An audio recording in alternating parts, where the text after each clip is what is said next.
नमस्कार दोस्तों, मैं शुभप्रियो आपको स्वागत करता हूं एलिमेंटर प्रो सीरीज के 7वीं वीडियो में। दोस्तों, आज के वीडियो में हम जानने वाले हैं एलिमेंटर प्रो के सबसे पावरफुल और सबसे एडवांस विजिट एलिमेंटर फॉर्म्स के बारे में। इस वीडियो में हम देखेंगे एलिमेंटर फॉर्म्स में क्या-क्या फील्ड अवेलेबल है और फील्ड को हम कैसे डायनामिकली यूज कर सकते हैं। फॉर्म के आफ्टर सबमिशन पर हम क्या-क्या फंक्शन इंटीग्रेट कर सकते हैं, कैसे हम मेल सेटिंग कर सकते हैं, कैसे सबमिशन के बाद हम पॉपअप सेटिंग कर सकते हैं, रिडायरेक्शन कर सकते हैं और हम एक नॉर्मल फॉर्म को कैसे स्टेप अप फॉर्म में कन्वर्ट कर सकते हैं और फॉर्म को कैसे प्रॉपर्ली स्टाइलाइज किया जा सकता है। तो आज के इस वीडियो में मैं आपको एलिमेंटर फॉर्म के बारे में इन डेप्थ बताऊंगा और वो भी प्रैक्टिकल डेमो और टेस्टिंग के साथ। तो आप वीडियो को देखते रहिए। वीडियो थोड़ा सा लंबा होने वाला है, लेकिन मैं डिस्क्रिप्शन में टाइम स्टैम्प दे दूंगा, आप वहां से इजीली वीडियो को नेविगेट कर सकेंगे। तो चलिए आज के वीडियो हम शुरू करते हैं, लेकिन शुरू करने से पहले आपसे रिक्वेस्ट है, अगर आप इस चैनल में नए हैं तो इस चैनल को आप सब्सक्राइब कर लीजिए, साथ में बेल आइकॉन भी दबाइए ताकि एलिमेंटर के ऊपर आने वाले वीडियो का नोटिफिकेशन आपको मिलते रहे। और अगर आपने हमारे एलिमेंटर फ्री सीरीज के पिछले वीडियो नहीं देखे हैं तो डिस्क्रिप्शन में मैं लिंक दे दूंगा, आप जाके वो वीडियो देख सकते हैं। तो दोस्तों, पहले हम यहाँ पर एक पेज क्रिएट कर लेते हैं। इसका नाम दूंगा फॉर्म, फिर एडिट विथ एलिमेंटर पर क्लिक करते हैं। तो डिज़ाइन के लिए मैं पहले इस सेक्शन को यहाँ पर कॉपी कर लेता हूँ और फिर यहाँ पर इसको पेस्ट कर देता हूँ। तो ये हमारा हेडर सेक्शन हो गया। अभी हम यहाँ पर एक सिंगल सेक्शन क्रिएट करेंगे और ये जो सेक्शन का विड्थ है इसको मैं 700 कर लेता हूँ ताकि फॉर्म जब हम ऐड करेंगे तो वो छोटा दिखे। और इस सेक्शन में थोड़ा सा पैडिंग ऐड कर लेते हैं ऊपर और नीचे। और इस सेक्शन के बैकग्राउंड में एक हल्का सा कलर भी हम ऐड कर लेते हैं। और अभी हम यहाँ पर जो फॉर्म एलिमेंट है उसको हम यहाँ पर ड्रैग करेंगे और यहाँ पर ड्रॉप करेंगे। आप देख सकते हैं यहाँ पर एक बेसिक फॉर्म अपीयर हो गए हैं और बाएं तरफ की पैनल में फॉर्म को कस्टमाइज करने के लिए और इसमें सेटिंग करने के लिए बहुत सारे ऑप्शन अवेलेबल है। मैं आपको सारे सेटिंग डिटेल में बताऊंगा, हर एक सेक्शन के बारे में आपको इन डेप्थ बताऊंगा। और ये जो फॉर्म विजिट्स है इसमें हम मल्टी स्टेप फॉर्म भी क्रिएट कर सकते हैं। जैसे आप देख सकते हैं इतना बड़ा ये जो फॉर्म है हम इसको मल्टी स्टेप में ब्रेक डाउन कर सकते हैं। तो ये भी कैसे किया जाता है मैं आपको इसी वीडियो में बताऊंगा। तो पहले हम एक रेगुलर और नॉर्मल जो फॉर्म होता है उसको हम समझ लेते हैं और फिर हम मल्टी स्टेप फॉर्म में जाएंगे। तो बाएं तरफ की पैनल में हमारा जो पहला ऑप्शन है वो है फॉर्म नेम। हम इस फॉर्म नेम को हमारे हिसाब से चेंज कर सकते हैं। तो मैं इसका नाम देता हूँ केयर ऑफ वेब। और यहाँ पर जो 3 फील्ड आपको दिख रहा है ये बेसिक फील्ड होता है। तो इस फील्ड को हम एडिट भी कर सकते हैं और नए फील्ड हम ऐड भी कर सकते हैं। तो पहला जो है वो है नेम फील्ड। मैं यहाँ पर क्लिक करता हूँ तो देखिए यहाँ पर जो पहला ऑप्शन है वो है कंटेंट और यहाँ पर है एडवांस। तो कंटेंट में यहाँ पर है टाइप जो है टेक्स्ट टाइप और यहाँ पर लेवल जो है वो है नेम। आप इस लेवल को चेंज कर सकते हैं। और प्लेस होल्डर में आप देख सकते हैं यहाँ पर नेम ये भी दिख रहा है तो हम इसको चेंज कर सकते हैं योर नेम। तो प्लेस होल्डर में योर नेम आ गया है। और ये जो फॉर्म फील्ड है हम चाहे तो इसको रिक्वायर्ड भी कर सकते हैं। तो इसके लिए ये जो टॉगल बटन है इसको हमें ऑन करना है। और इसके नीचे है कॉलम विड्थ। ये जो फॉर्म का कॉलम है इसका विड्थ हमें क्या रखना है। अगर हम चाहते हैं कि ये जो कॉलम है इसको हमें आधा करना है या भी छोटा करना है हमारे डिज़ाइन के हिसाब से तो वो भी हम यहाँ पर कर सकते हैं। जैसे यहाँ पर कॉलम विड्थ जो है वो 100% है, मतलब हमारा कॉलम के साइज के बराबर ये फॉर्म फील्ड है। तो हम चाहे तो इसको यहाँ से 50% कर सकते हैं तो ये आधा हो जाएगा। और सेम चीज़ अगर हम नेक्स्ट फील्ड में भी करते हैं तो ये इन लाइन हो जाएगा, मतलब एक ही लाइन में आ जाएगा। तो ऐसे भी हम फॉर्म का जो लेंथ है उसको हम एडजस्ट कर सकते हैं। तो इस एग्जांपल के लिए मैं इसको 100 ही रखता हूँ, आप अपने हिसाब से कर सकते हैं बाद में। तो ये हमारा बेसिक कुछ कंटेंट टाइप हो गया। और यहाँ पर एडवांस टैब में पहला जो ऑप्शन है वो है डिफॉल्ट वैल्यू। और यहाँ पर आपको एक डायनेमिक टैग ऐड करने की जगह मिल जाएगा। तो अगर आप डायनेमिक टैग में क्लिक करेंगे तो यहाँ पर बहुत सारे आपको फील्ड अवेलेबल दिखाई देगा। तो मैं आपको इस एग्जांपल के लिए कैसे डायनेमिक फील्ड को यूज़ किया जाता है वो मैं आपको दिखाता हूँ। तो यहाँ पर ये जो फॉर्म है अगर लॉगिन यूज़र्स का नेम आप यहाँ पर अपीयर करना चाह रहे हैं तो आप यहाँ पर जाएंगे यूज़र्स इन्फो पर। यूज़र इन्फो आप यहाँ पर क्लिक कर लिए और इसके बाद आपको जाना है ये जो रेंज बटन है यहाँ पर। और यहाँ पर आपको मिल जाएगा चूज़ का ऑप्शन। और यहाँ पर आपका यूज़र जो डिस्प्ले नेम है या फिर फर्स्ट नेम लास्ट नेम है वो आप यहाँ पर पिक कर सकते हैं। तो अगर मैं यहाँ पर फर्स्ट नेम पिक करता हूँ तो देखिए यहाँ पर यूज़र्स का जो फर्स्ट नेम है लॉगिन यूज़र का वो यहाँ पर अपीयर हो जाएगा। जैसे ये जो अकाउंट है एज ए एडमिन मेरा यहाँ पर नाम है सुप्रियो, तो यहाँ पर ये सुप्रियो अपीयर हो गए हैं। अगर हम इस फील्ड को यहाँ पर कॉपी कर लेते हैं और इस फील्ड को अगर हम यूज़र्स के लास्ट नेम के हिसाब से असाइन करते हैं तो वो भी डायनामिक हम यहाँ पर यूज़ कर सकते हैं। तो मैं इसको देता हूँ लास्ट नेम और इसको मैं थोड़ा सा चेंज कर लेता हूँ, इसका नाम मैं देता हूँ फर्स्ट नेम। तो यूज़र्स का फर्स्ट नेम है और यहाँ पर हमें ये डायनामिक जो टैग है इसको हमको चेंज करना है। तो हम जाएंगे इस रेंज आइकॉन पर और यहाँ पर ये जो लास्ट नेम का ऑप्शन है ये हम चूज़ कर लेंगे। तो देखिए ये हमारा जो लास्ट नेम है वो यहाँ पर अपीयर हो जाएगा जैसे यहाँ पर हो रहा है। और यहाँ पर यूज़र्स को लॉगिन होना ज़रूरी है अगर ये फील्ड को ऑटोमेटिकली फिल अप करना है, क्योंकि ये डायनामिक है। और वैसे ही हम यूज़र्स का जो ईमेल है वो भी हम यहाँ पर डायनेमिकली यूज़ कर सकते हैं अगर यूज़र्स लॉगिन है। तो ईमेल जो फील्ड है आप देख सकते हैं यहाँ पर टाइप में है ईमेल और टाइप में क्लिक करेंगे तो पहला जो ऑप्शन है वो है टेक्स्ट, उसके बाद आता है ईमेल। तो हम इसको ईमेल चूज़ कर लिया और यहाँ पर एडवांस में जाएंगे और यहाँ पर हम यूज़र्स इन्फो में जाएंगे एडवांस में डायनामिक में और फिर हम यहाँ पर चूज़ करेंगे यूज़र्स के जो ईमेल है वो। तो ये यूज़र्स जो लॉगिन होगा वो एज ए ऑथर हो या फिर एज ए एडमिन हो तो उसका जो ईमेल है वो यहाँ पर ऑटोमेटिकली दिखाई देगा। अगर वो लॉगिन नहीं होता है तो उसको मैनुअली फिलअप करना पड़ेगा।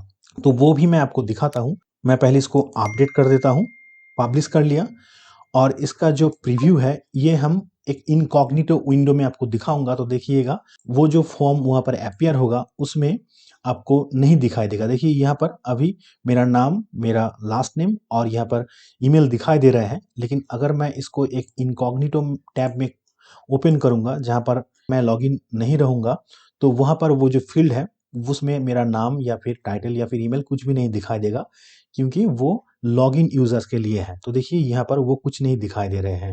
लेकिन अगर मैं यहाँ पर लॉगिन हो जाता हूँ तो ये हमें ये जो फील्ड है ये हमें फिलअप करना नहीं पड़ेगा। वो यूज़र्स के जो नेम है या फिर जो आईडी है वो जो ईमेल है वो ऑटोमेटिकली पिक कर लेगा। तो ऐसा होता है डायनेमिक का फंक्शन। आप यहाँ से बहुत सारे डायनेमिक जो टैग है आप अपने हिसाब से यूज़ कर सकते हैं अपने फॉर्म के हिसाब से। यहाँ पर ई कॉमर्स के प्राइस, सेल्स रेट जो है या फिर अगर आप कस्टम पोस्ट टाइप यूज़ कर रहे हैं तो उसका भी डायनेमिक फील्ड आप यहाँ पर यूज़ कर सकते हैं। तो ये हो गया हमारा ईमेल का सेक्शन। अभी हम इसके नीचे हम ऐड करेंगे फ़ोन नंबर। तो यहाँ पर ऐड आइटम पर क्लिक करेंगे और यहाँ पर हम ये जो टाइप है इसको हम कर लेंगे टेल। तो इसमें टेल का मतलब होता है फ़ोन नंबर और यहाँ पर हम फ़ोन नंबर डाल दिया और प्लेस होल्डर जो है उसमें भी हम फ़ोन नंबर रखते हैं। ओके, तो यहाँ पर ये फ़ोन नंबर नीचे है और इसको हम ड्रैग करके इसके ऊपर हम ला सकते हैं हमारे हिसाब से, जहाँ पर हमें ये फील्ड ज़रूरी है तो यहाँ पर मैं इसको रख दिया। और ये जो आपको ऊपर में लेवल दिख रहा है फर्स्ट नेम लास्ट नेम, आप चाहें तो ये लेवल को यहाँ से ऑफ कर सकते हैं। जो शो है अगर आप यहाँ पर नीचे जो टॉगल बटन है अगर इसको ऑफ करेंगे तो ये ऑफ हो जाएगा। तो मैं फ़िलहाल के लिए ऑफ करके रखता हूँ ताकि अच्छे से आप देख पाएँ। अभी हम यहाँ पर ऐड न्यू आइटम करेंगे और हमने टेक्स्ट तो देख लिया एज ए नेम और लास्ट नेम, ईमेल भी देख लिया। टेक्स्ट एरिया जो होता है वो मैसेज के लिए होता है। मैं आपको दिखाता हूँ। देखिए ये जो मैसेज है इसके लिए टेक्स्ट एरिया होता है, क्योंकि मैसेज ऑलरेडी हमारे पास ऑलरेडी है तो हम टेक्स्ट एरिया को नहीं चूज़ करेंगे। इसके नीचे हम देखेंगे यूआरएल। तो यूआरएल फील्ड वेबसाइट के यूआरएल के लिए होते हैं स्पेशली। तो हम यहाँ पर फील्ड लेवल जो है उसमें लिखेंगे वेबसाइट, प्लेस होल्डर में लिखेंगे योर साइट एड्रेस। आप कुछ भी लिख सकते हैं। अगर आपको इसको रिक्वायर्ड रखना है तो टॉगल बटन को ऑन कर दीजिए। तो ये हो गया हमारा यूआरएल फील्ड। अभी हम देखेंगे इसके नीचे यूआरएल के नीचे है टेल जो हमने ऑलरेडी यहाँ पर ले लिए हैं। अभी इसके नीचे है रेडियो बटन। रेडियो बटन में हम मल्टीपल ऑप्शन डाल सकते हैं और यूजर्स को एक ही ऑप्शन सिलेक्ट करने की सुविधा रहते हैं। तो जैसे यहाँ पर मैंने एलिमेंटर और मल्टीपल ऑप्शन को ऐड करने के लिए आपको एंटर की प्रेस करना है और अलग अलग लाइन में उसे लिखना है। तो जैसे मैंने यहाँ पर लिख दिया एलिमेंटर फिर हम लिखेंगे डीवी, फिर हम लिखेंगे ऑक्सीजन, फिर हम लिखेंगे थ्राइव, फिर हम लिखेंगे ऑक्सीजन। तो देखिए यहाँ पर ये जो हमने ऑप्शन यहाँ पर डाले हैं वो ऑप्शन यहाँ पर आपको दिख रहा है। तो ये जो है ये ऊपर नीचे है, मतलब ये वर्टिकली यहाँ पर आपको दिख रहा है। अगर आप चाहते हैं कि इसको आप हॉरिजॉन्टली या फिर एक ही लाइन में आपको ये ऑप्शन चाहिए, तो आप ये जो इनलाइन लिस्ट है आप उसको ऑन कर सकते हैं, तो ये एक ही लाइन में आ जाएगा। तो ये हो गया रेडियो बटन का ऑप्शन, और इसमें आप लेबल दे सकते हैं, लेकिन प्लेस होल्डर देने की तो जगह नहीं है, तो हम इसको देते हैं रेडियो। इसके बाद है दोस्तों सिलेक्ट बटन। सिलेक्ट बटन में आप यूजर्स को ड्रॉप डाउन ऑप्शन दे सकते हैं, जैसे यहाँ पर आप लिखते हैं एस्ट्रा, इसके बाद hello, ocean WP, generate press, और आप देख सकते हैं यहाँ पर एक ड्रॉप डाउन अपीयर हो गए हैं। और अगर यूजर्स यहाँ पर क्लिक करेंगे तो ये जो सारे ऑप्शन है वो यहाँ से वो सिलेक्ट कर पाएंगे। यहाँ पर मल्टीपल सिलेक्शन के लिए एक ऑप्शन है, यूजर्स को आप कितने ऑप्शन चूज करने की ऑफर करेंगे। अगर आप चाहते हैं कि एक ही ऑप्शन यहाँ पे चूज कर सके तो आप इसको ऑन मत कीजिए। अगर आप चाहते हैं यूजर्स मल्टीपल ऑप्शन को सिलेक्ट कर पाए तो इसके लिए इसको ऑन करना पड़ेगा। तो अभी आप देख सकते हैं जो ड्रॉप डाउन था वो अभी सारे यहाँ पर अपीयर हो रहे हैं। तो अगर आप इसमें ज़्यादा से ज़्यादा ऑप्शन रखेंगे और ये सारे एक साथ अपीयर हो जाएगा तो आपका फॉर्म का लेंथ बढ़ सकता है। तो इसीलिए यहाँ पर एक रो का ऑप्शन दिया है कि आप कितने रो यहाँ पर विजिबल रखें, और यहाँ पर एक स्क्रॉल बार अपीयर हो जाएगा। तो इसमें मिनिमम आपको 2 जो रो है वो रखना ही है। तो 2 मैं यहाँ पर करता हूँ, तो देखिए यहाँ पर 2 रो आपको दिखाई दे रहा है। तो और यहाँ पर राइट साइड में यहाँ पर एक स्क्रॉल बार जो है वो अपीयर हो गए हैं। तो यूजर्स यहाँ पर स्क्रॉल करके अपना जो ऑप्शन है वो मल्टीपल चूज कर सकते हैं। तो ये हो गया सिलेक्ट ऑप्शन। मैं डिजाइन के लिए इसको सिंगल रखता हूँ ताकि वो ड्रॉप डाउन जैसे दिखाई दे। और इसके नीचे हम और एक आइटम ऐड करेंगे और देखेंगे इसके नीचे क्या है, वो है चेक बॉक्स। जैसे हमने रेडियो बटन क्रिएट किए थे दोस्तों, ये चेक बॉक्स उसी टाइप का है, लेकिन इसमें यूजर्स को मल्टीपल ऑप्शन चूज करने की फैसिलिटी रहता है। तो हम क्या करेंगे, ये जो हमने रेडियो बटन लिए थे इसको ही हम यहाँ से कॉपी कर लेते हैं इस वीडियो के लिए, और यहाँ पर इसको मैं पेस्ट कर देता हूँ। और यहाँ पर भी आपको हर एक ऑप्शन के लिए अलग अलग लाइन यूज करना है। आप एंटर देके अपना ऑप्शन यहाँ पर डाल सकते हैं। तो इसको लिखते हैं हम चेक बॉक्स लेवल, और इसको भी आप इनलाइन कर सकते हैं। तो अगर इसको आप टॉगल ऑन कर देंगे तो ये इनलाइन हो जाएगा। तो देखिए चेक बॉक्स में यूजर्स मल्टीपल ऑप्शन यहाँ पर चूज कर सकते हैं, लेकिन रेडियो बटन में यूजर्स एक ही ऑप्शन को चूज कर पाता है।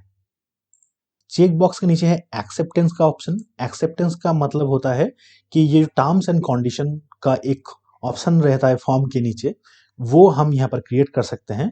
तो इसको हम लेबल का नाम देते हैं एक्सेप्ट, और यहाँ पर हम लिखते हैं I agree all the terms and condition. और इस टर्म्स और कंडीशन को आप HTML कोड की मदद से अपने साइट के जो पेजेस हैं टर्म्स एंड कंडीशन का, उसके साथ आप लिंक कर सकते हैं। तो ये कैसे करना है मैं आपको जल्दी से दिखा देता हूं। तो हम गूगल में टाइप करेंगे ऑनलाइन HTML, और यहाँ पर ऑनलाइन HTML एडिटर को ओपन कर लेता हूं, और यहाँ पर मैंने लिखा I agree to all the terms and condition. और ये जो टर्म्स है मैं इस वर्ड को यहाँ से सिलेक्ट करूंगा, और यहाँ पर ये जो लिंक का आइकॉन है इसमें क्लिक करूंगा, और यहाँ पर मेरा जो वेबसाइट का URL है टर्म्स एंड कंडीशन पेज का, तो मैं उसको यहाँ पर दे दूंगा। तो मैंने यहाँ पर ब्लॉग का लिंक ऐड कर दिया। आप अपने टर्म्स एंड कंडीशन का पेज का लिंक यहाँ पर क्रिएट कर सकते हैं, और यहाँ पर मैं इसको ओके कर देता हूँ। और सेम चीज़ हम कंडीशन के साथ भी करेंगे, इंसर्ट लिंक, और यहाँ पर मैं कॉन्टैक्ट पेज जो है इसको मैं ऐड कर देता हूँ। और अभी ये दाहिने तरफ में HTML कोड जनरेट हो गए हैं। तो हमें इस P टैग के बाद ये जो कोड है इसको हमें लेना है, हम यहाँ से कॉपी कर लेंगे, और एलिमेंटर फॉर्म में ये यहाँ पर जो हमने डाला था उसको हम यहाँ से रिप्लेस करके वो HTML कोड को यहाँ पर डाल देंगे। तो देखिए यहाँ पर वो टर्म्स एंड कंडीशन जो है वो यहाँ पर लिंक्ड हो गए हैं। अगर यूजर्स यहाँ पर क्लिक करेंगे तो वो टर्म्स और कंडीशन के पेज में चला जाएगा। मैं आपको एक बार प्रीव्यू में दिखाता हूँ। तो हम अभी देखेंगे टर्म्स पर क्लिक करते हैं तो वो क्या हमें हमारा ब्लॉग पेज में ले जाते हैं या नहीं। ये देखिए ये ब्लॉग पेज पे रिडायरेक्ट हो रहे हैं। और इसको भी चेक कर लेते हैं कंडीशन को।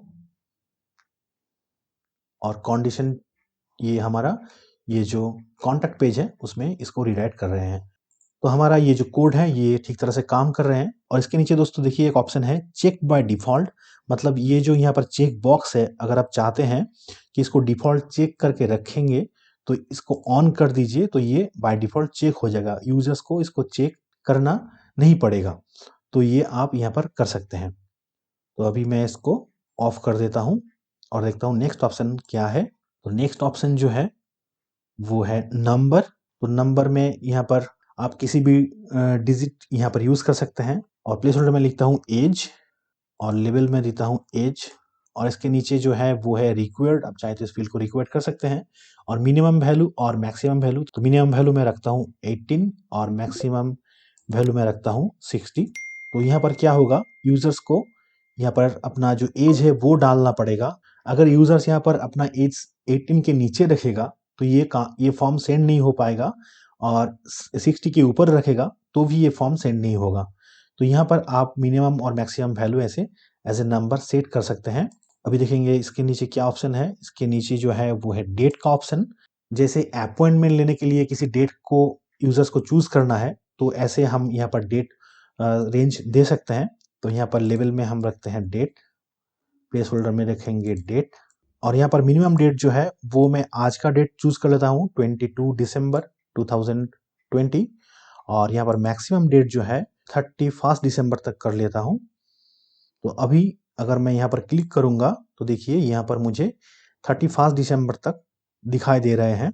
अगर मैं इस डेट को 26 तक कर लेता हूँ तो यहाँ पर कैलेंडर में यहाँ पर 26 तक ही आपको ऑप्शन दिखाई देगा, इसके बाद कोई ऑप्शन यहाँ पर अपीयर नहीं होगा। तो यहाँ पर डेट रेंज ऐसे काम करता है।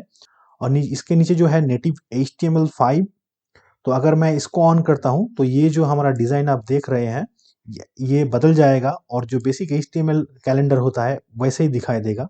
तो मैं इसको ऑन कर लिया, तो अगर मैं क्लिक करता हूँ यहाँ पर तो देखिए ये बेसिक जो HTML कैलेंडर है वैसे ही दिख रहा है। तो ये हो गया हमारा डेट रेंज। और डेट रेंज के बाद है टाइम। और टाइम फील्ड में भी हम लेबल देते हैं टाइम, प्लेस होल्डर में डिजायर्ड टाइम। अगर यूजर्स यहाँ पर क्लिक करेंगे तो एक यहाँ पर बॉक्स ओपन हो जाएगा जहाँ पर वो अपना जो टाइम है उसको फिल कर पाएंगे। यहाँ पर AM PM के फॉर्मेट में है और इसमें भी नेटिव HTML5 का ऑप्शन अवेलेबल है। अगर हम यहाँ पर क्लिक करेंगे तो ये बेसिक HTML5 का जो फॉर्मेट है वो यहाँ पर अपीयर हो जाएगा। इसके नीचे है फाइल अपलोड। इस फील्ड का नाम देता हूँ अपलोड। और यहाँ पर आप मैक्सिमम फाइल साइज की जो लिमिट है वो सेट कर सकते हैं। तो यहाँ पर मैं 1 MB कर दिया। यहाँ पर अलाउड फाइल टाइप्स है, मतलब कौन कौन सा फाइल टाइप्स या फाइल फॉर्मेट आप यहाँ पर अलाउ करेंगे। तो जो भी फॉर्मेट आप चाहते हैं उसको आप कॉमा देके एक के बाद एक आप यहाँ पर लिख दीजिए। जैसे नीचे आपको यहाँ पर एग्जाम्पल आपको दिया गया है, आप देख सकते हैं। तो मैं इसको ही लिखता हूँ JPG, GIF, PDF या फिर फोटोशॉप फाइल PSD या PTF। जब भी हम इस फाइल टाइप को यहाँ पर मेंशन कर देंगे तो यूजर्स अदर्स किसी फाइल को यहाँ पर अपलोड नहीं कर पाएंगे। और यहाँ पर एक ऑप्शन है मल्टीपल फाइल्स, वो अपलोड कर सकेंगे या नहीं। अगर आप यहाँ पर ऑन करते हैं और इसके नीचे और एक ऑप्शन यहाँ पर अपीयर हो जाएगा जहाँ पर आप यूजर्स को ये लिमिट दे सकते हैं कि वो कितने नंबर ऑफ फाइल वो यहाँ पर अपलोड कर सकेंगे। तो यहाँ पर अगर मैं 3 देता हूँ तो यहाँ पर यूजर्स को 3 फाइल तक अपलोड करने की परमिशन रहेगा, उससे ज़्यादा वो अपलोड नहीं कर पाएंगे। इसके नीचे जो है वो है पासवर्ड। अगर आप इस फॉर्म को as a login form use कर रहे हैं तो यहाँ पर यूजर्स का जो पासवर्ड है वो डालने की जगह दिया जाएगा। और आप देख सकते हैं ये ऑटोमेटिक मेरा जो पासवर्ड है वो पिक कर लिए हैं और इसको हाइड करके रखे हैं। तो यहाँ पर पासवर्ड दे देता हूँ, उसका नाम, प्लेस होल्डर में भी हम रखेंगे पासवर्ड। और इसको अगर आप रिक्वायर्ड करते हैं तो रिक्वायर्ड हो जाएगा। तो इसमें ज़्यादा कुछ करने का नहीं है हमें। इसके बाद आता है HTML। तो अगर आपको ये जो सारे फील्ड है इसके अलावा अपने HTML कुछ कोड यहाँ पर आपको डालना है तो आप वो भी डाल सकते हैं। जैसे अपना कोई कस्टम डिज़ाइन हो गया, कस्टम टेम्पलेट हो गया, तो वो भी आप डाल सकते हैं। मैं आपको जल्दी से एक एग्जांपल के साथ इसको दिखाता हूँ। तो अभी मैं यहाँ पर जल्दी से एक टेबल क्रिएट कर लेता हूँ और फिर मैं आपको दिखाता हूँ। ओके, तो यहाँ पर मैंने आपको दिखाने के लिए एक नॉर्मल HTML डिज़ाइन यहाँ पर क्रिएट कर लिए हैं। तो अभी ये जो कोड है मैं इसको यहाँ पर कॉपी करूँगा और यहाँ पर मैं इसको पेस्ट कर दूँगा। तो देखिए वो जो डिज़ाइन हमने यहाँ पर क्रिएट किए थे वो यहाँ पर अपीयर हो रहे हैं। तो ये हमारा HTML फील्ड हो गया। तो मैं इसको लेबल दे देता हूँ HTML। अभी इसके नीचे है हिडन। ये दोस्तों एक बहुत ही मज़ेदार फील्ड है हिडन। तो अगर हम यहाँ पर हिडन फील्ड चूज करते हैं तो यहाँ पर कुछ भी अपीयर नहीं होगा। तो इस फील्ड को हम कैसे यूज कर सकते हैं? पहले तो मैं इसका लेबल दे देता हूँ। दोस्तों इसका फ्रंट एंड में आपका कोई यूज नहीं है, लेकिन जब यूजर्स किसी फॉर्म को सेंड करेंगे तो हमारे पास जो ईमेल जाएगा, हम उस ईमेल में इस हिडन फील्ड से कुछ डेटा कलेक्ट कर सकते हैं। कैसे? जैसे यहाँ पर हिडन फील्ड हमने सिलेक्ट कर लिया, ये तो हमें यहाँ पर नहीं दिखाई दे रहे हैं, लेकिन अगर हम एडवांस में जाएंगे और यहाँ पर ये डायनेमिक वैल्यू जो है उसको अगर हम चूज कर लेंगे, जैसे हम यहाँ पर यूजर्स इन्फो को ही चूज कर लेते हैं और यहाँ पर यूजर्स इन्फो, तो हम क्या करते हैं यूजर्स इन्फो, यहाँ पर यूजर्स का जो यूजर नेम है मैं उसको चूज कर लिया। ठीक है, तो इसमें यूजर्स को कुछ नहीं करना पड़ेगा और ये विजिबल भी नहीं होगा फॉर्म में, लेकिन जब भी फॉर्म सबमिट करेगा यूजर्स, अगर वो लॉगिन रहते हैं तो उसका जो यूजर्स नेम है वो हमें ईमेल में दिखाई देगा। तो मैं आपको प्रैक्टिकल में ये फॉर्म जब सेंड करूंगा तब वो दिखाऊंगा कि हिडन फील्ड में वो कैसे दिख रहा है। तो ये हो गया हमारा हिडन फील्ड। ये आप मल्टीपल यूज कर सकते हैं और मल्टीपल डायनामिक जो टैग है उसको आप यहाँ पर आप ले सकते हैं। और मान लीजिए कि आपके एक प्रोडक्ट पेज है जहां पर आप एक कॉन्टैक्ट फॉर्म को वहां पर दे कर रखे हैं और यूजर्स कोई कॉम्प्लेन या कोई रिक्वेस्ट करते हैं उस प्रोडक्ट पेज से। अगर आप प्रोडक्ट पेज में उस प्रोडक्ट का टाइटल को यहाँ पर चूज कर लेते हैं तो फॉर्म जब जाएगा आपके पास तो आपको मालूम पड़ जाएगा कौन से प्रोडक्ट पेज से या कौन से प्रोडक्ट के रिगार्डिंग ये जो रिक्वेस्ट है या फिर ये जो आपका फॉर्म सबमिशन हुआ है वो कहाँ से आया है। यूजर्स को वो फिलअप नहीं करना पड़ेगा, ये जो डेटा है वो ऑटोमेटिकली यहाँ से पिकअप कर लिया जाएगा। तो अभी मैं इसको यूजर्स नेम रखता हूँ और मैं जब फॉर्म सबमिशन करूंगा तब जरूर आपको दिखाऊंगा इस फील्ड को। तो ये हो गया हमारा हिडन फील्ड जो हमें फ्रंट एंड में नहीं दिखाई देगा। और इसके नीचे दोस्तों है स्टेप।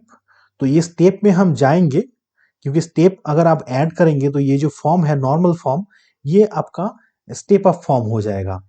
तो ये हम बाद में देखेंगे, लेकिन देख लेते हैं और क्या ऑप्शन है। तो सिक्योरिटी के लिए यहाँ पर आपको 3 ऑप्शन दिया गया है। एक है रिकैप्चा, एक है रिकैप्चा वर्जन 3 और एक है हनीपॉट। तो पहले मैं आपको हनीपॉट दिखाता हूँ क्योंकि हनीपॉट के लिए आपको कुछ भी नहीं करना पड़ता। तो जस्ट सिंपली आप यहाँ पर हनीपॉट चूज कर लीजिए और लेबल में हम इसको नाम देंगे हनी। हनी ये भी फ्रंट एंड में आपको विजिबल नहीं होगा, लेकिन ये एक सिक्योरिटी फील्ड है। हनीपॉट दोस्तों कैसे काम करता है? दोस्तों हनीपॉट एक ट्रैप होता है बोट्स के लिए। अगर आप वर्डप्रेस में किसी भी कॉन्टैक्ट फॉर्म को यूज किए हैं तो आपको शायद ये एक्सपीरियंस होगा कि आपके पास बहुत सारे स्पैम मेल आ रहा है और वो जो मेल जनरेट होता है वो बॉट्स के थ्रू होता है। लेकिन अगर आप इस हनीपॉट फील्ड को यहाँ पर ऐड करके रखेंगे तो बॉट्स को मालूम नहीं पड़ेगा कि ये एक फेक फील्ड है। बॉट्स अगर इस फील्ड को बैक एंड में जाके उसको वो फिलअप करने की कोशिश करेंगे तो ये फॉर्म सेंड नहीं होगा। ये आप कॉन्टैक्ट फॉर्म 7 का एक एक्सटेंशन भी आता है हनीपॉट के लिए। आप अगर कॉन्टैक्ट फॉर्म 7 यूज कर रहे हैं तो आप वो हनीपॉट फील्ड यूज कर सकते हैं। और मैं आपको दिखाता हूँ ये फील्ड कैसे आपको दिखता है। तो मैं पहले यहाँ पर इसको अपडेट कर लेता हूँ और फिर हम इंस्पेक्ट एलिमेंट में आपको जाके मैं दिखाता हूँ ये फॉर्म आपको कैसे विजिबल दिखेगा। तो यहाँ पर हमने जो हनीपॉट को यूज किया हूँ वो हिडन फील्ड के बाद है और हिडन फील्ड के पहले है HTML। तो यहाँ पर आप इंस्पेक्ट एलिमेंट में आप देख सकते हैं कि यहाँ पर आपको दिखाई देगा एलिमेंटर फील्ड टाइप हिडन जो है एलिमेंटर फील्ड ग्रुप। तो ये हमारा हो गया हिडन फील्ड और इसके बाद ही हमने रखा था एलिमेंटर का जो हनीपॉट। तो यहाँ पर आप देख सकते हैं जो एलिमेंटर फील्ड टाइप है वो है टेक्स्ट और टाइप है टेक्स्ट। यहाँ पर फ्रंट एंड में कोई टेक्स्ट डालने की जगह नहीं है, तो नॉर्मल जो यूजर होगा जो बॉट नहीं होगा वो तो इस फील्ड को नहीं देख पाएगा। लेकिन जब बॉट इसको फिलअप करने की कोशिश करेंगे तो वो इस फील्ड में अपना टेक्स्ट डालेंगे और जब भी टेक्स्ट डालेंगे तो वो ट्रैप हो जाएगा और ये फॉर्म नहीं सेंड हो पाएगा।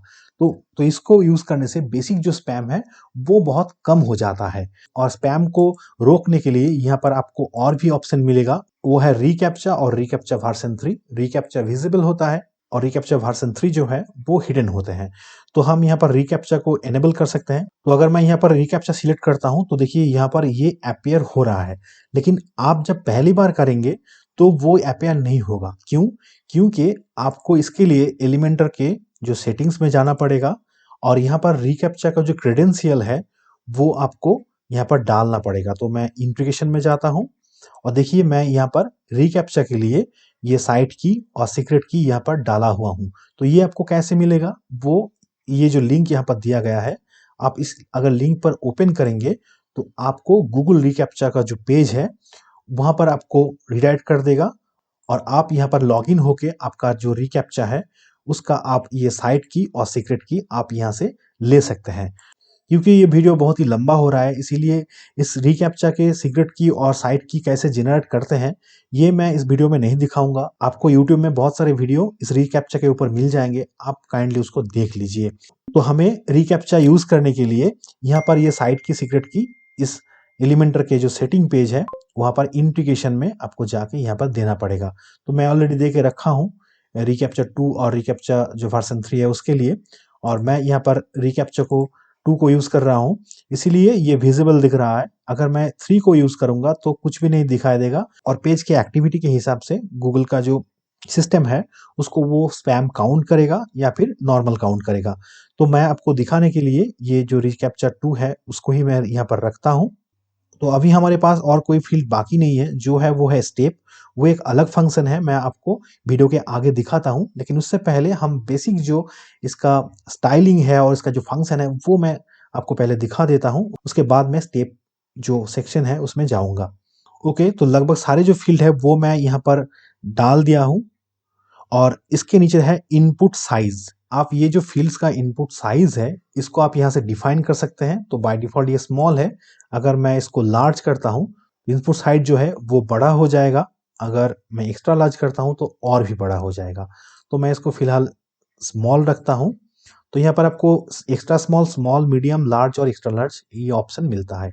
और लेवल मैं आपको पहले ही दिखाया था, अगर मैं यहाँ पर लेवल को ऑन करता हूँ तो ये सारे जो लेवल है वो यहाँ पर ऑन हो जाएगा, हर एक फील्ड के ऊपर आपको लेवल दिखाई देगा।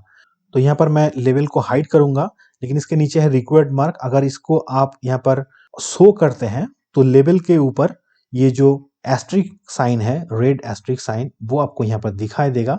लेकिन अगर आप लेवल को हाइड कर देंगे तो ये जो रिक्वायर्ड मार्क है ये भी हाइड हो जाएगा और प्लेस होल्डर में आपको रिक्वायर्ड मार्क नहीं दिखाई देगा। तो ये अपने हिसाब से आप रख सकते हैं। तो इसमें टोटल जो फॉर्म का लेवल है वो एक ही साथ यहाँ से कंट्रोल होता है। अगर आपको लगता है किसी पार्टिकुलर लेवल को आप ऑफ करेंगे तो फिर आपको जाना पड़ेगा आपका जो यहाँ पर फील्ड है वहाँ पर, और यहाँ पर लेवल जो है इसको आपको मैनुअली डिलीट करना पड़ेगा अगर आप पार्टिकुलर किसी लेवल को आप डिलीट करना चाह रहे हैं। जैसे मैंने यहाँ पर हटा दिया तो अब देखिए ये ऊपर का जो लेवल था वो यहाँ पर हट गए हैं और अदर्स लेवल जो है वो यहाँ पर आपको दिखाई दे रहे हैं। तो फिलहाल मैं लेवल को ऑफ कर देता हूँ। अभी इसके नीचे है बटन, तो बाय डिफॉल्ट ये मेरे थीम के हिसाब से ये ग्रे और ये ग्रीन ऐसे दिखाई दे रहा है। तो अगर मैं यहाँ पर बटन पर क्लिक करूंगा तो बटन को कस्टमाइज करने के लिए बहुत सारे ऑप्शन हमें मिलेगा। तो पहला जो है वो है बटन का साइज। तो यहाँ पर हम स्मॉल, तो यहाँ पर extra small, small, medium, large और एक्स्ट्रा लार्ज ये ऑप्शन है। तो मैं अगर इसको मीडियम रखता हूँ तो ये बटन का हाइट थोड़ा सा बड़ा हो जाएगा। मैं अगर एक्स्ट्रा लार्ज रखूँगा तो ये बहुत ही बड़ा दिखेगा आपको। तो मैं इसको स्मॉल रखता हूँ और ये कॉलम जो विड्थ है ये भी आप यहाँ पर एडजस्ट कर सकते हैं। तो अगर मैं कॉलम विड्थ 50% रखता हूँ तो ये बटन का जो विड्थ है वो 50% हो जाएगा। और इसका जो अलाइनमेंट है अगर मैं इसको सेंटर में करता हूँ तो देखिए सेंटर में नहीं हो रहा है, लेकिन अगर कॉलम विड्थ हम यहाँ पर डिफॉल्ट करता हूँ तो ये सेंटर में आ रहा है। तो इसमें थोड़ा सा ग्लिचेस मुझे दिख रहा है, क्योंकि अगर मैं इसको 20% करता हूँ और इसको मैं 80% करता हूँ तो बटन का जो साइज है वो सेम ही रह रहा है, लेकिन ऐसा होना नहीं चाहिए था। मुझे लगता है थोड़ा ग्लिचेस यहाँ पर है, तो मैं इसको बाद में सेट कर लूँगा। तो इसके नीचे है स्टेप बटन। तो जब हम स्टेप फॉर्म बनाएंगे तो वहाँ पर हमको नेक्स्ट और प्रीवियस ये 2 एडिशनल बटन हमको मिल जाएगा। तो जब हम बनाएंगे तो मैं आपको दिखाऊंगा, तो उसका लेवल आप यहाँ से चेंज कर सकते हैं। और यहाँ पर ये जो नॉर्मल फॉर्म है इसका टेक्स्ट आप यहाँ पर चेंज कर सकते हैं। तो मैं इसको लिखता हूँ सबमिट, ये सबमिट हो गया। अगर आप चाहें तो इस बटन में आप आइकॉन ऐड कर सकते हैं। यहाँ पर पर्सनल एसवीजी आइकॉन ऐड करने की जगह है और यहाँ पर लाइब्रेरी का ऑप्शन है। तो मैं ये पेपर रॉकेट ले लेता हूँ। तो ये सबमिट बटन में एक आइकॉन यहाँ पर ऐड हो गए हैं और आइकॉन डलने के बाद आपको यहाँ पर पोजीशन सेट करने की ऑप्शन मिल जाएगा। एक है बिफोर, एक है आफ्टर। तो मैं इसको आफ्टर रखता हूँ और आइकॉन का जो स्पेस है टेक्स्ट के साथ उसको थोड़ा सा मैं यहाँ पर बढ़ा दिया। तो ये हो गया हमारा बटन सेटिंग। अभी इसके बाद जो ऑप्शन है इसको आपको ध्यान में देखना होगा दोस्तों, क्योंकि ये फॉर्म का जो फंक्शन है यहीं से सारे शुरू होता है। तो ये जो है एक्शन आफ्टर सबमिट, अगर आप यहाँ पर क्लिक करेंगे तो बाय डिफॉल्ट आपको यहाँ पर ईमेल का एक ऑप्शन दिखाई देगा। मतलब ये फॉर्म जब यूजर सबमिट करेंगे तो इसका एक्शन क्या रहेगा। तो बेसिकली हमें तो ये एक मेल जो एडमिन है उसको मिलना चाहिए, या फिर मेल अगर आपका कोई सेल्स मैनेजर है उसको मिलना चाहिए। तो यहाँ पर मेल सेटिंग का एक ऑप्शन बाय डिफॉल्ट दिया हुआ है। लेकिन अगर आप यहाँ पर क्लिक करेंगे तो आप देखेंगे इसमें बहुत सारे ऑप्शन हैं। जैसे एक रीडायरेक्ट का ऑप्शन है, एक वेब हुक का है, एक मेल चिम जो मेल मार्केटिंग के लिए होता है, एक ड्रीफ है, एक्टिव कैंपेन है, GetResponse, ConvertKit, MailerLite, Slack, Discord, popup, ये बहुत सारे ऑप्शन यहाँ पर है। जिस ऑप्शन को हम ये फॉर्म सबमिट होने के बाद क्या एक्शन रहेगा उसके हिसाब से इंडिकेट कर सकते हैं। तो पहला जो ऑप्शन है वो देख लेते हैं। वो बेसिक होता है कि मेल को हमें सेटअप करना है। तो यहाँ पर अगर मैं इसको हटा देता हूँ तो आप देखिए नीचे आपका जो मेल का ऑप्शन था वो भी हट जाएगा। अगर मैं यहाँ पर मेल सिलेक्ट करता हूँ ईमेल, तो यहाँ पर ईमेल ऑप्शन आ गया। तो ईमेल में क्लिक करने के बाद आपको यहाँ पर जो ऑप्शन दिखाई देगा वो है टू। मतलब ये फॉर्म सबमिट होने के बाद फॉर्म का जो डेटा है उस डेटा को कौन सा मेल आईडी में जाना चाहिए। तो वो यहाँ पर careofwave@gmail.com, ये मेरा एक मेल आईडी है। तो मैं यहाँ पर इसको सेट करके रखा हूँ। तो ये फॉर्म का जो डेटा है वो मुझे यहाँ पर मिलना चाहिए।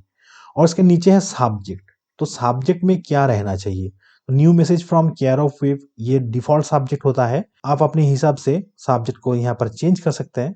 तो मैं इसको चेंज करता हूँ, ट्यूटोरियल एलिमेंटर फॉर्म। तो जब भी सबमिशन के बाद मुझे इस मेल आईडी में मेल आएगा तो सब्जेक्ट में मुझे ये दिखाई देगा। और यहाँ पर है मैसेज फील्ड। अभी फॉर्म सबमिशन होने के बाद जो मेल हमारे पास जाएगा उस मेल में कौन कौन सा इंफॉर्मेशन हम चाहते हैं कि वो हमारे पास सबमिट हो। तो बाय डिफॉल्ट यहाँ पर ऑल फील्ड्स जो है वो डिफाइंड रहता है। अगर आप ऑल फील्ड ये डिफॉल्ट जो है उसको आप रखेंगे तो यहाँ पर जितने सारे फील्ड फिलअप होगा वो सारी इंफॉर्मेशन आपको यहाँ पर मिलेगा। लेकिन अगर आप चाह रहे हैं कि आपको सारी इंफॉर्मेशन नहीं चाहिए, आपको सिर्फ ये नेम चाहिए, फोन नंबर चाहिए और यहाँ पर ये जो रेडियो बटन है इसको इसका ऑप्शन चाहिए, तो फिर आपको मैनुअली इसे फिलअप करना है। और वो कैसे ना, आपको जाना है फॉर्म फील्ड पर।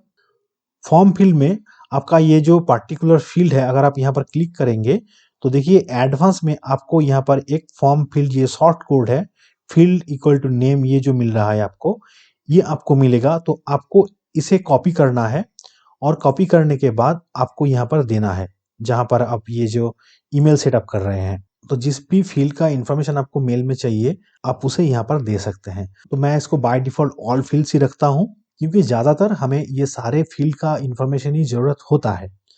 और ये जो फॉर्म फील्ड है दोस्तों आप देख सकते हैं, ये जो मेरा डोमेन है सब डोमेन wp.careofweb.com, इससे पहले email@ ऐसे करके एक ईमेल आईडी यहाँ पर अपीयर हो गए हैं।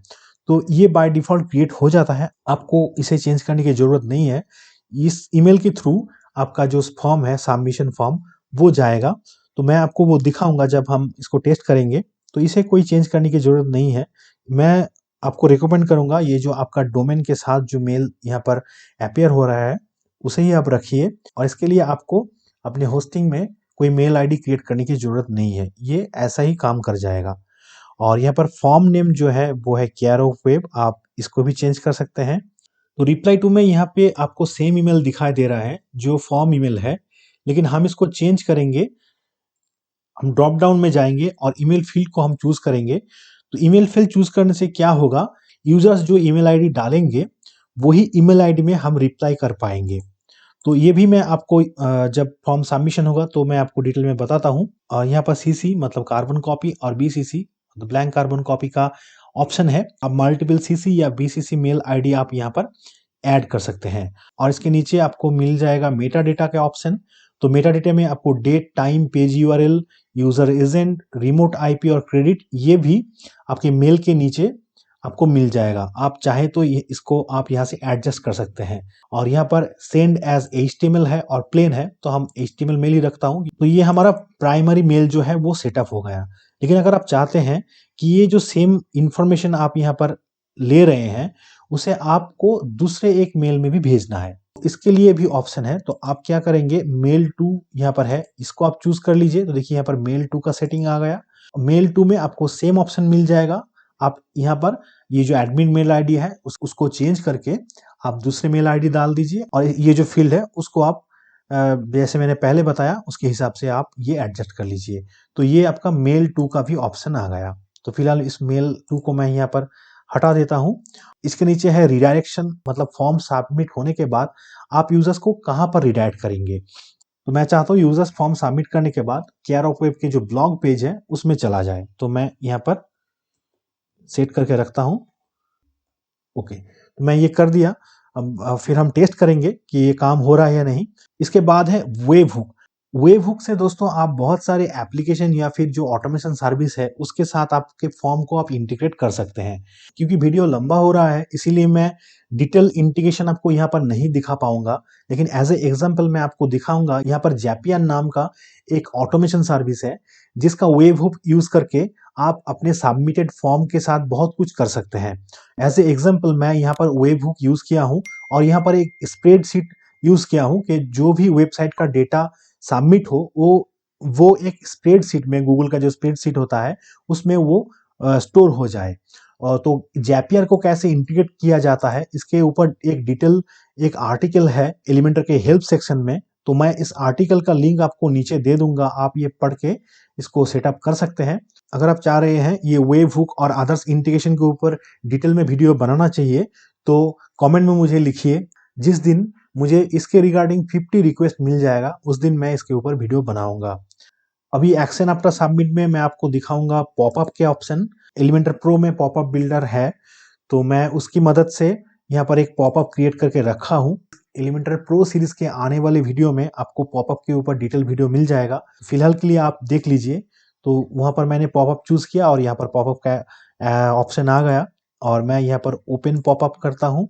और यहाँ पर जो पॉपअप मैंने वहाँ पर रेडी करके रखा हूँ यहाँ पर ऐड कर लेता हूँ। तो मैं लिखूंगा थैंक यू। तो थैंक यू ये पॉपअप टेम्पलेट जो है वो यहाँ पर आ गए हैं। जब भी यूजर्स इस फॉर्म को सबमिट करेगा तो यहाँ पर बहुत सारे एक्शन एक ही साथ होगा। मेल चला जाएगा, वो रिडायरेक्ट हो जाएगा, वेब हुक में वो इन्फॉर्मेशन चला जाएगा और पॉपअप भी उसको शो होगा। तो ये हो गया ये एक्शन आफ्टर सबमिट। इसके बाद है स्टेप सेटिंग। क्योंकि अभी ये नॉर्मल फॉर्म है, स्टेप फॉर्म नहीं है, तो इसीलिए स्टेप सेटिंग का कोई मतलब अभी हमारे पास नहीं है। और इसके नीचे है एडिशनल ऑप्शन। तो एडिशनल ऑप्शन में आपको यहाँ पर फॉर्म आईडी आप दे सकते हैं ट्रैकिंग के लिए। और यहाँ पर कस्टम मैसेज जो है जो फॉर्म सबमिट होने के बाद आपको दिखाई देगा या फिर एरर मैसेज होने पर दिखाई देगा, रिक्वेस्ट मैसेज पर दिखाई देगा, इनवैलिड पर दिखाई देगा, वो मैसेज आप चाहे तो कस्टमली यहाँ पर लिख सकते हैं। तो मैं फिलहाल जो डिफॉल्ट मैसेज है उसी को रहने देता हूँ। तो अभी हमारा ये जो कंटेंट फील्ड है वो हो गया। और यहाँ पर स्टाइल में हम जाएंगे और स्टाइल में देखेंगे क्या क्या ऑप्शन अवेलेबल है। दोस्तों वीडियो लंबा हो रहा है तो इसीलिए थोड़ा धीरज से आप देखिए। पहला जो ऑप्शन है वो है कॉलम गैप। तो कॉलम गैप में हमें यहाँ पर कोई फर्क यहाँ पर नहीं दिखाई दे रहा है क्योंकि हमारा जो कॉलम है वो 100% है। अगर मैं यहाँ पर कॉलम का जो विड्थ है अगर मैं उसको चेंज करता हूँ, जैसे मान लीजिए इसका विड्थ मैं 50% कर लेता हूँ और लास्ट नेम का जो फील्ड है उसको भी मैं 50% कर लेता हूँ और ये लॉजिकल भी रहेगा, फर्स्ट नेम और last name side by side है। तो अगर मैं यहाँ पर अभी कॉलम का जो गैप है वो सेट करूँ तो आपको कुछ फर्क यहाँ पर दिखाई देगा। तो मैं अगर कॉलम का यहाँ पर डिस्टेंस बढ़ाता हूँ तो देखिए दोस्तों ये जो गैप है यह यहाँ पर बढ़ रहा है और अगर मैं इसको घटाता हूँ तो ये यहाँ पर घट रहा है। तो मैं डिफ़ॉल्ट 10 रखता हूँ जो है, और ये है रो गैप, मतलब ये दो जो फील्ड है उसके बीच का जो गैप, अगर आप बढ़ाएंगे तो ये बढ़ जाएगा और घटाएंगे तो घट जाएगा। नॉर्मली एक हैंडल दिया हुआ है।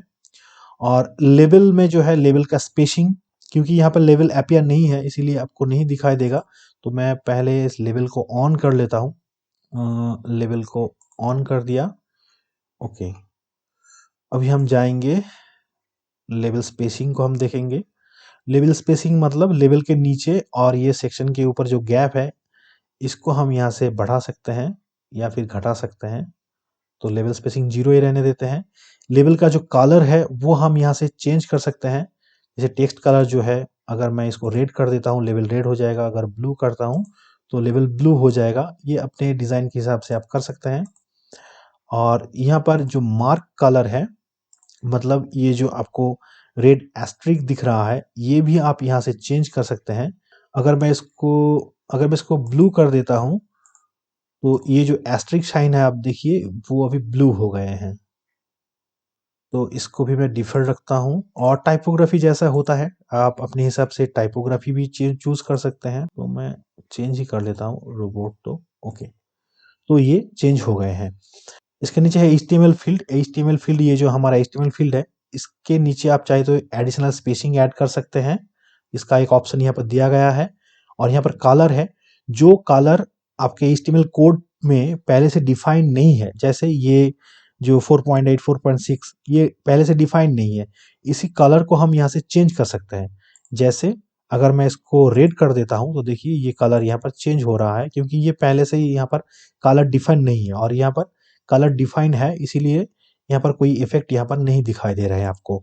और यहाँ पर टाइपोग्राफी में अगर मैं चेंज करता हूँ डोर टू स्लैब, तो टाइपोग्राफी क्योंकि डिफाइन नहीं था इसीलिए टाइपोग्राफी इफेक्ट हो रहा है। टाइपोग्राफी आप यहाँ पर चेंज कर सकते हैं। तो ये हो गया हमारा एचटीएमएल फील्ड। अभी हम देखेंगे फील्ड सेटिंग में क्या क्या है। तो फील्ड में है टेक्स्ट कलर, मतलब ये जो फील्ड के अंदर जो टेक्स्ट है उसका कलर। तो मैं इसको रेड कर लेता हूँ। तो देखिए यहाँ पर ये जो प्लेस होल्डर में जो कलर है या फिर जो कलर ऑप्शन में है, वो सारे यहाँ पर रेड हो रहे हैं। टाइपोग्राफी सेम है, इस फील्ड का टाइपोग्राफी आप चेंज कर सकते हैं। बैकग्राउंड कलर है, ये जो बैकग्राउंड कलर आपको दिख रहा है, अगर आप चाहें तो इसका बैकग्राउंड कलर आप चेंज कर सकते हैं अपने हिसाब से, ऐसे कुछ भी कर सकते हैं। चलिए मैं इसको डिफ़ॉल्ट ही कर देता हूँ। और यहाँ पर बॉर्डर कलर है, ये जो बॉर्डर है, अगर आपको लगता है कि ये बॉर्डर कलर आपको चेंज करना है तो यहाँ पर बॉर्डर कलर आप चेंज कर सकते हैं। देखिए बॉर्डर कलर यहाँ पर चेंज हो गया। तो मैं इसको डार्क कर देता हूँ थोड़ा। बॉर्डर विड्थ, मतलब ये जो बॉर्डर का लाइन है इसका विड्थ, तो अगर आप बॉर्डर विड्थ को बढ़ाएंगे तो बॉर्डर का लाइन का थिकनेस बढ़ जाएगा, और अगर आप घटाएंगे तो घट जाएगा।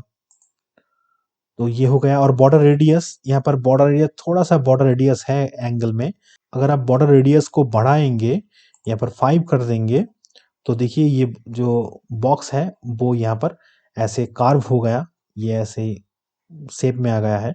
तो मैं उसको 0 कर देता हूँ। तो मैं इसको बाय डिफ़ॉल्ट रखता हूँ। अभी इसके नीचे है बटन का ऑप्शन। तो बटन में पहला जो ऑप्शन है वो है टाइपोग्राफी, मतलब इस बटन का जो टेक्स्ट है इसका टाइपोग्राफी। मैं रोबोट तो स्लैब कर लिया। और यहाँ पर बॉर्डर टाइप जो है, अगर आप चाहें तो यहाँ पर डॉटेड बॉर्डर या फिर जो डैश्ड बॉर्डर है वो आप ले सकते हैं, लेकिन मैं यहाँ पर कुछ भी नहीं लूँगा। और यहाँ पर नेक्स्ट एंड सबमिट बटन का जो कलर है वो आप यहाँ से चेंज कर सकते हैं। तो यहाँ पर मैं इसको रेड कर लेता हूँ, टेक्स्ट कलर वाइट ही रहने देता हूँ। और यहाँ पर एक होवर ऑप्शन है, होवर करने में अभी ये कुछ भी नहीं दिख रहा है, लेकिन मैं अगर इसको ब्लैक कर देता हूँ तो होवर करने से ये ब्लैक दिखेगा। और इसका टेक्स्ट कलर भी वाइट रखता हूँ। और अगर मैं चाहूँ तो यहाँ पर एनिमेशन दे सकता हूँ, मैं इसको ग्रो कर देता हूँ। तो अगर जब भी मैं इसके ऊपर माउस ले जाऊँगा तो ये ग्रो करेगा। होवर में एनिमेशन हो गया। और प्रीवियस बटन, क्योंकि हमारा मल्टी स्टेप फॉर्म ये नहीं है, इसीलिए प्रीवियस बटन का कोई यहाँ पर सेटिंग काम नहीं करेगा। जब मैं मल्टी स्टेप में आपको दिखाऊंगा तब मैं वो जल्दी से ये भी दिखा दूंगा। तो ये हो गया हमारा जो बटन का स्टाइल ऑप्शन। अभी है बॉर्डर रेडियस और टेक्स्ट पैडिंग। ये बटन का जो बॉर्डर में थोड़ा सा आपका कार्व दिख रहा है, ये बॉर्डर रेडियस। और टेक्स्ट पैडिंग जो है, तो यहाँ से हम बॉर्डर रेडियस को अगर हम 10 कर देते हैं तो देखिए बटन जो है इसका कॉर्नर थोड़ा सा कार्व हो गया है। मैं इसको 20 कर देता हूँ तो ये एकदम एक कैप्सूल की तरह दिख रहा है। और टेक्स्ट पैडिंग, तो अगर आप चाहते हैं कि ये बटन जो है ये थोड़ा आपको बड़ा चाहिए, तो यहाँ पर आप अपने हिसाब से थोड़ा पैडिंग ऐड कर लीजिए। जैसे मैं टॉप में 20 रखता हूँ, बॉटम में 20 रखता हूँ, और लेफ्ट और राइट में मैं इसको 75 और 75 रखूँगा। तो ये जो बटन है ये बड़ा हो जाएगा, ये देखिए। ओके, अभी जो है वो है मैसेज फील्ड। मैसेज फील्ड मतलब जो सबमिट होने के बाद जो मैसेज हमको अपीयर होता है, उस मैसेज का कलर हम चेंज कर सकते हैं। जैसे सक्सेस मैसेज जब सबमिट होगा फॉर्म, तब सक्सेस मैसेज का जो कलर है वो मैं ग्रीन कर लेता हूँ। मैं अभी इसका एग्जांपल आपको नहीं दिखा पाऊंगा क्योंकि वो सबमिट होने के बाद ही वो मैसेज आता है। एरर मैसेज जो है उसको मैं रेड कर लेता हूँ, और इनलाइन मैसेज जो अदर्स मैसेज है उसको मैं ब्लू कर लेता हूँ। इसके नीचे स्टेप्स का ऑप्शन है, मैं स्टेप फॉर्म में आपको ये ऑप्शन दिखाऊंगा। तो फिलहाल ये हमारा जो फॉर्म है, ये अभी जो स्टाइल है वो भी हमने देख लिया। और एडवांस टैब में वो सारे ऑप्शन मौजूद है दोस्तों जो एलिमेंटर के हर एक एलिमेंट में रहता है। तो इसके ऊपर मैंने ऑलरेडी एक वीडियो सीरीज बना के रखा हूँ, उसका लिंक मैं नीचे डिस्क्रिप्शन में दे दूंगा, आप जाके देख लीजिए। मैं हर एक एलिमेंट के ऊपर उसमें डिटेल में बताया हूँ कि आपको कैसे उसे इस्तेमाल करना चाहिए। तो अभी हमारा जो नॉर्मल फॉर्म है वो हो गया। तो अभी मैं इसको टेस्ट करूंगा और मैं आपको उसको दिखाऊंगा। तो चलिए हम इसको टेस्ट करते हैं एक इनकॉग्निटो टैब में। ओके, तो यहाँ पर हमारा फॉर्म अपीयर हो गए हैं, तो हम जल्दी से इस फॉर्म को फिलअप कर लेते हैं। दोस्तों यहाँ पर मैंने फॉर्म फिलअप कर लिए हैं, और यहाँ पर आप देख सकते हैं हमारा जो एज लिमिट था वो था 18, मैंने यहाँ जानबूझ के 17 डाला हूँ। और ये जो यहाँ पर मैसेज आपको दिख रहा है वो है इनलाइन मैसेज का कलर, हमने जो ब्लू डाला था वो कलर आपको यहाँ पर दिखेगा। तो अभी मैं इसको I am not a robot पर क्लिक करता हूँ और सबमिट करता हूँ। तो देखिए यहाँ पर दिखा रहा है प्लीज एंटर ए यूआरएल, तो हमें यहाँ पर प्रॉपर यूआरएल देना है। ओके, फिर से हम ट्राई करेंगे। देखिए यहाँ पर दिखा रहा है value must be greater than equal और 18, तो ये यहाँ पर रुक रहा है। तो हम यहाँ पर वैल्यू को चेंज करेंगे, 20 कर देते हैं, फिर हम ट्राई करेंगे।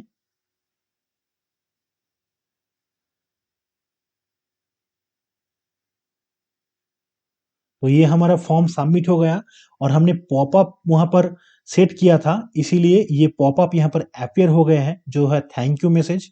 और देखिए इसके बाद क्या हो रहा है, ये जो रिडायरेक्शन किया था हमने वो हमें ये ब्लॉग पेज में रिडायरेक्ट कर रहे हैं। मतलब वो जो सारे फंक्शन हमने वहां पर दिखाया था वो सारे यहाँ पर काम कर रहा है। अभी हमको देखना है कि ये मेल हमको रिसीव हुआ या नहीं हुआ, और उसका मेल बॉडी में क्या क्या इंफॉर्मेशन हमको मिला। तो क्या होता है दोस्तों, कभी कभी आपके सर्वर के हिसाब से मेल डिलीवर होने में थोड़ा सा वक्त भी लग सकता है, और कभी कभी आपको जल्दी भी मिल जाता है। तो पहले हम एक बार चेक करके देखते हैं कि हमको मेल मिला या नहीं। तो अभी तक हमारा मेल रिसीव नहीं हुआ है, जब भी मेल आता है मैं आपको दिखाता हूँ। ओके, तो अभी हम देखेंगे हमारा ये जो इतना बड़ा फॉर्म है इसको हम कैसे स्टेप फॉर्म में कन्वर्ट कर सकते हैं। तो इसके लिए हम जाएंगे ऐड न्यू पर, और यहाँ पर हम स्टेप चूज कर लेंगे।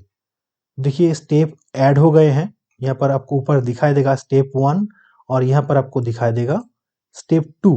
तो यहाँ पर नीचे और ऊपर दो स्टेप यहाँ पर ऐड हो गए हैं। तो हम क्या करेंगे, हम इस फोन नंबर के नीचे और एक स्टेप ऐड करेंगे। तो इसीलिए हम इस फोन नंबर को डुप्लीकेट कर लेते हैं, और इसको हम एडिट करेंगे और इसको हम कर देंगे स्टेप, और यहाँ पर स्टेप 2 कर देता हूँ, स्टेप 2। देखिए यहाँ पर फोन नंबर, तो अभी देखिए यहाँ पर आपको फर्स्ट नेम, लास्ट नेम और फोन नंबर दिख रहा है। अभी हम इसको डुप्लीकेट करेंगे और इसको हम ले जाएंगे चेक बॉक्स के नीचे। इसको हम कर लेते हैं स्टेप 3। तो यहाँ पर देखिए नीचे आपको दिख रहा है स्टेप 2, स्टेप 3, जो हम यहाँ पर स्टेप डाल रहे हैं यहाँ पर लेबल में। तो अगर आपको लगता है कि ये आपको लेबल नहीं चाहिए तो आप इसको हटा सकते हैं। तो मैं फिलहाल के लिए ये लेबल देता हूँ। तो हमने इस फॉर्म के लिए ये 4 ही स्टेप यहाँ पर रखा हूँ। तो अभी हम देखेंगे इसके सेटिंग्स और स्टाइल के लिए क्या एडिशनल ऑप्शन हमको मिल रहा है। तो हम यहाँ पर स्टेप सेटिंग पर जाएँगे।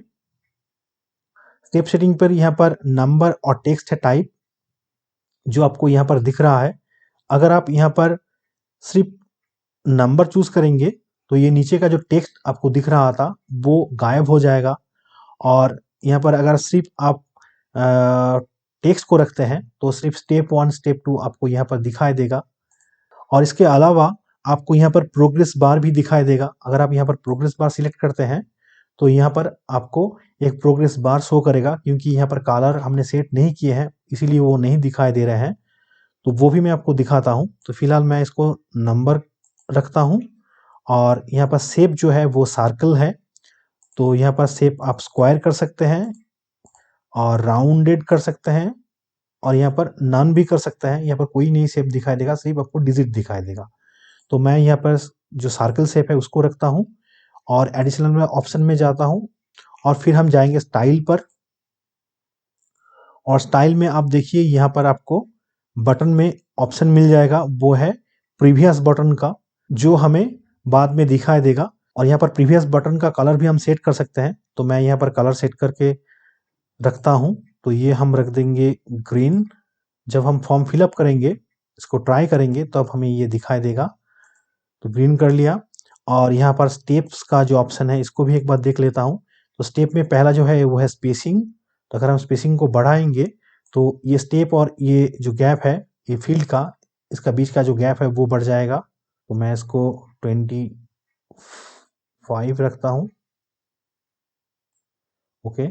और यहाँ पर है पैडिंग। अगर मैं इस पैडिंग को बढ़ाऊंगा, तो ये जो सर्कल का अंदर का जो पैडिंग है वो यहाँ पर बढ़ जाएगा।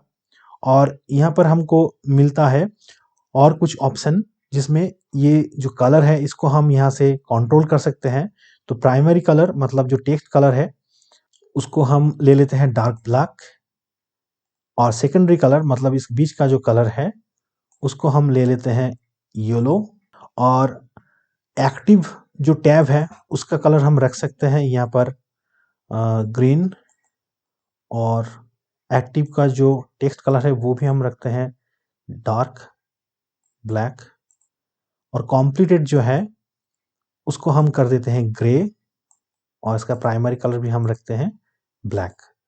तो जो भी स्टेप कंप्लीट हो जाएगा वो ग्रे हो जाएगा, जो इनएक्टिव है वो येलो है, और जो एक्टिव है वो ग्रीन है।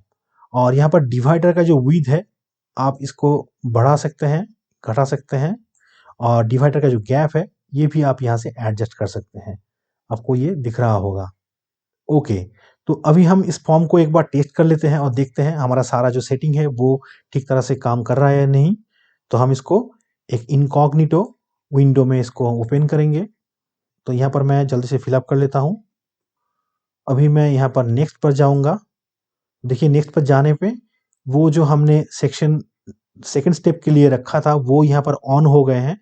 और यहाँ पर प्रीवियस और नेक्स्ट बटन हमको यहाँ पर दिख रहा है। और ये जो हमारा ऑलरेडी फील्ड हो गए हैं, जो हमने कंप्लीट कर दिए हैं, उसका कलर यहाँ पर दिख रहा है। और ये हमारा एक्टिव है अभी इस सेक्शन, और ये अभी बाकी है, मतलब ये हमें फिल करना बाकी है। तो ये भी मैं कर लेता हूँ जल्दी से, नेक्स्ट करता हूँ। तो देखिए फॉर्म जो है वो अभी हमें सबमिट करना है, तो सबमिट कर देता हूँ। तो फॉर्म सबमिट हो जाएगा, और यहाँ पर थैंक यू पॉपअप अपीयर हो गए हैं, और ये हमें रिडायरेक्ट कर रहे हैं हमारे ब्लॉग पेज पर। ये हम रिडायरेक्ट हो गए हैं, मतलब स्टेप अप फॉर्म का जो फंक्शन है वो भी ठीक तरह से काम कर रहा है। तो चलिए अभी हम देख लेते हैं इस स्टेप को हम कैसे प्रोग्रेस बार में कन्वर्ट कर सकते हैं। तो इसके लिए हम जाएंगे स्टेप सेटिंग पर, और यहाँ पर ये जो टाइप है इसको हम करेंगे प्रोग्रेस बार। और फिर हम जाएंगे स्टाइल पर, और स्टाइल में हम जाएंगे स्टेप्स पर।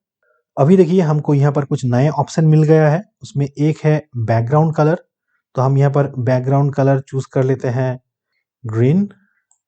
और यहाँ पर ये जो कलर है प्रोग्रेस का, वो हम चूज कर लेते हैं थोड़ा सा मेहरून। ओके। और यहाँ पर ये जो परसेंटेज का जो टेक्स्ट है, इसका कलर हम कर लेते हैं वाइट। और यहाँ पर चाहे तो हम इसका टाइपोग्राफी भी चेंज कर सकते हैं। टाइपोग्राफी में इसका फॉन्ट चेंज कर लेते हैं और इसका जो वेट है इसको हम कर देते हैं बोल्ड। और अभी ये जो बार का हाइट है इसको हम थोड़ा सा बढ़ाएंगे, तो थोड़ा सा बढ़ गया ये 23। तो ये यहाँ पर अभी शार्प एज दिख रहा है, तो हम इसका रेडियस थोड़ा सा बढ़ाएंगे और इसको एक ट्यूब की तरह शेप देंगे। ओके, तो देखिए अभी ये जो बार है ये ऐसे दिख रहा है और ये 25 दिख रहा है क्योंकि हमने 4 स्टेप यहाँ पर क्रिएट किया था।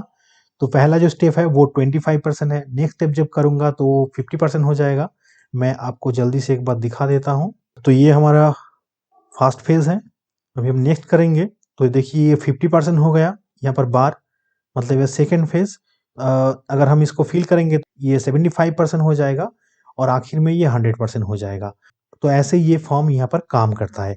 तो अभी हम देखेंगे हमने जो पिछले 2 फॉर्म सबमिट किया था उसके रिगार्डिंग मेल आया या नहीं। तो यहाँ पर हम देख सकते हैं मेल आ गए हैं और हमने जो मेल का सब्जेक्ट डाला था ट्यूटोरियल एलिमेंटर फॉर्म वो भी आ रहे हैं। और यहाँ पर केयर ऑफ वेब ये प्राइमरी नेम था और यहाँ पर 2 मेल दिखा रहा है। तो हम क्लिक करेंगे मेल के बॉडी पे, तो यहाँ पर first name last name email जितने सारे हमने फॉर्म फिलअप किया था वो सारे यहाँ पर दिख रहा है। और हमने नीचे जो मेटा वहाँ पर डाले थे डेट, वो डेट और टाइम भी दिखा रहा है यहाँ पर। और यूज़र एजेंट जो है वो भी यहाँ पर दिखा रहा है, आईपी एड्रेस दिखा रहा है। तो ये सारे जो मेटा डेटा है वो भी यहाँ पर दिखा रहा है। लेकिन हिडन फील्ड में आपको यहाँ पर कुछ नहीं दिखाई देगा क्योंकि हिडन फील्ड में हम लॉगिन नहीं किए थे। तो अभी एक फॉर्म हम सबमिट करेंगे जहाँ पर हम लॉगिन होंगे और देखेंगे कि हिडन में वो क्या दिखा रहा है। तो सेकंड जो हमने फॉर्म फिलअप किया था तो देखिए वो स्टेप वाइज हमको दिखा रहा है। स्टेप 1 में क्या डेटा था, स्टेप 2 में क्या डेटा था, स्टेप 3 में क्या डेटा था और स्टेप 4 में जो सबमिट था वो था। तो अभी हम और एक बार फॉर्म को सबमिट करेंगे और ये हम ये लॉगिन डैशबोर्ड से ही करेंगे। तो बाय डिफॉल्ट आप देख रहे हैं यहाँ पर फर्स्ट नेम लास्ट नेम तो ऑलरेडी दिखा रहा है। यहाँ पर हमको फ़ोन नंबर डालना है, फिर हमें नेक्स्ट करना है। हमने वहाँ पर ईमेल से डायनामिक टैग को हटा दिया था और यहाँ पर मैसेज हम देते हैं लॉगिन फॉर्म टेस्ट और हम इसको नेक्स्ट करते हैं। यहाँ पर I am not a robot पर क्लिक करते हैं और फिर हम नेक्स्ट पर क्लिक करेंगे और फॉर्म को सबमिट कर देंगे। हमारा फॉर्म सबमिट हो गए हैं। अभी थैंक यू जो पॉपअप है वो दिखा रहा है और इसको भी रीडायरेक्ट करेगा ब्लॉग में, ये रीडायरेक्ट कर दिया है। दोस्तों मेल डिलीवर होने में कभी-कभी थोड़ा-सा टाइम लगता है, तो आपको थोड़ा-सा वेट करना चाहिए। और यहाँ पर मैंने आपको जो बताया था फॉर्म ईमेल में आप डोमेन का ईमेल यूज़ कीजिए। अगर आप गूगल के ईमेल यूज़ करते हैं तो भी आपका जो मेल है वो डिलीवर होगा, लेकिन उसमें आपको ऐसा एक मैसेज दिख सकता है। जैसे मैंने यहाँ पर एक जीमेल आईडी को डाल के टेस्ट किया था, तो मुझे ऐसे एक वार्निंग मैसेज यहाँ पर दिखाई दिया। लगता है हमारा मेल आ गए हैं, तो हम यहाँ पर चेक कर लेते हैं। ये मेल आ गए हैं तो हम चेक कर लेते हैं। तो ये हमारा करंट ईमेल है और मैंने आपको जिस फ़ील्ड के बारे में बताया था ये हिडन, देखिए हिडन में ये हमारा जो यूज़र नेम है वो यहाँ पर शो कर रहा है क्योंकि हमने लॉगिन करके वो जो फॉर्म था उसको फिलअप किया था। तो इसी को दिखाने के लिए मैंने लास्ट टाइम फॉर्म को सबमिट किया था और हिडन फील्ड में हमारा जो यूज़र नेम था उसको एज ए डायनामिक हमने सेट करके रखा था। मैं आपको दिखाता हूँ हिडन फील्ड और एडवांस। अब देखिए यहाँ पर यूज़र इन्फो में आपको दिखेगा यूज़र नेम। तो ये जो साइट है इसका यूज़र नेम है WP डेमो, तो ये यहाँ पर शो कर रहा है। तो आज के वीडियो में दोस्तों इतना ही। नेक्स्ट वीडियो में मैं आपको एलिमेंटर के लॉगिन विजिट के बारे में डिटेल में बताऊंगा। दोस्तों अगर अभी तक आपने एलिमेंटर प्रो नहीं खरीदे हैं और खरीदने के लिए सोच रहे हैं तो डिस्क्रिप्शन में मैं लिंक दे दूंगा, वो मेरा एफिलिएट लिंक है। अगर आप उस लिंक से खरीदते हैं तो आपको एक भी पैसा ज़्यादा नहीं लगेगा और जो भी एग्जिस्टिंग ऑफर है वो भी आपको मिल जाएगा, लेकिन उससे इस चैनल को थोड़ा सा सपोर्ट हो जाएगा। So thank you for that. अगर आपको इस वीडियो अच्छे लगे दोस्तों तो इसको लाइक कीजिए और अगर आप इस चैनल में नए हैं तो इस चैनल को आप सब्सक्राइब कर लीजिए, साथ में बेल आइकॉन भी दबाइए ताकि एलिमेंटर के ऊपर आने वाले वीडियो का नोटिफिकेशन आपको मिलते रहे। और अगर आपके मन में इस वीडियो के रिगार्डिंग कोई भी सवाल है तो कमेंट्स में जाके मुझसे पूछिए, मैं उसका जरूर उत्तर दूंगा। धन्यवाद दोस्तों।